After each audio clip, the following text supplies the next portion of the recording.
Hey everybody, Nick Espinosa, your chief security fanatic here, and today we are talking about Apple because Apple is apparently lobbying against a forced labor bill in the US Congress, and that is crazy. Now here's what's going on. This is reporting from Reed Albergotti of the Washington Post, and most of this information is coming from him, but this is insane. Apple lobbyists are trying to weaken a new law aimed at preventing forced labor in China, according to two congressional staffers that are familiar with this matter. Now, this is highlighting the clash between Apple's business imperatives and their official public stance on human rights. Now, what is at stake here is the Uyghur Forced Labor Prevention Act, and that would require U.S. companies to guarantee that they do not use imprisoned or coerced workers from the predominantly Muslim region of Xinjiang, China, where researchers estimate that the Chinese government has placed more than 1 million people into internment camps. Apple is obviously heavily dependent on Chinese manufacturing, and human rights reports have identified instances which alleged forced Uyghur labor in China has been used in Apple's supply chain. And I've done reports on this before here on this podcast and video. Apple, though, is not alone, and I want to make that clear. But they are one of the most, and what I mean is Apple is not alone in lobbying against this. Other big companies have. But Apple is one of the most globally known brands on the planet.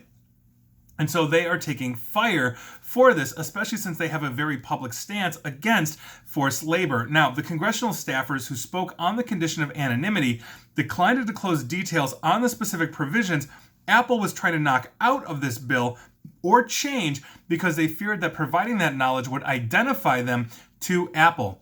They both, though, independently characterized Apple's effort as an attempt to water down this forced labor bill.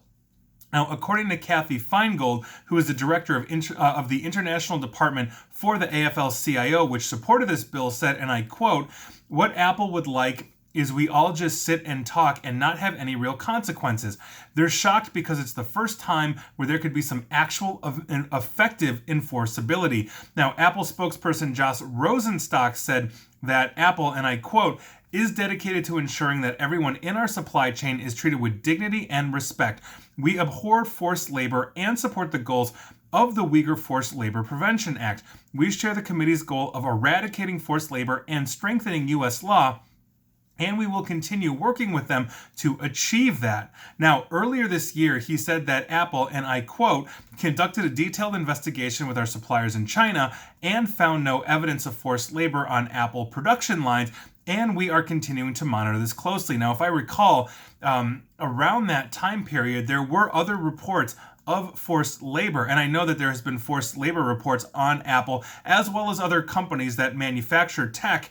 So I'm not putting Apple alone here. They are one of many, but again, they are one of the most prominent and best recognized brands on the planet. So this has been going on. Now, Apple's lobbying firm, which is known as Fierce Government Relations, disclosed that it was in fact lobbying on the bill on behalf of Apple in a disclosure form that was first reported by the news outlet The Information. You can go to theinformation.com.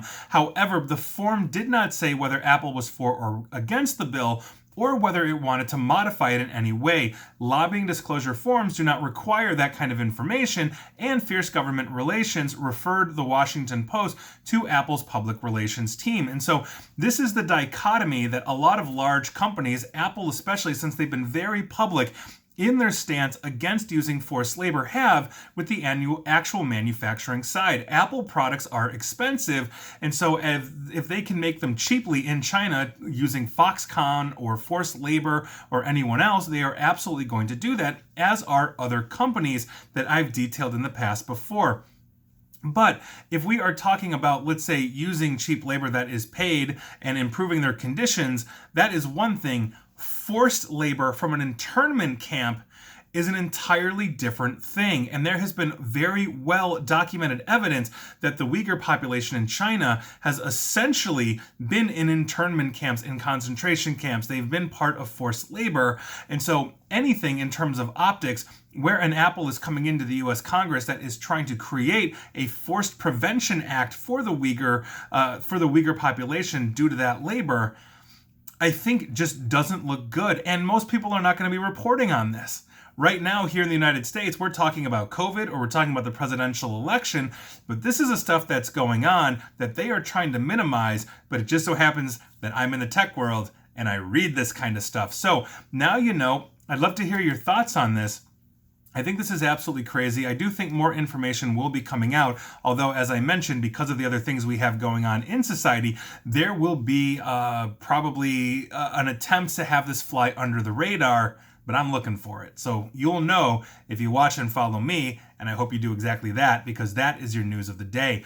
And please like, share, follow me here on Facebook and Twitter at NickAESP, and feel free to subscribe to me at YouTube as well. And as always, stay safe and stay online, and please stay away from forced labor. Thanks, guys.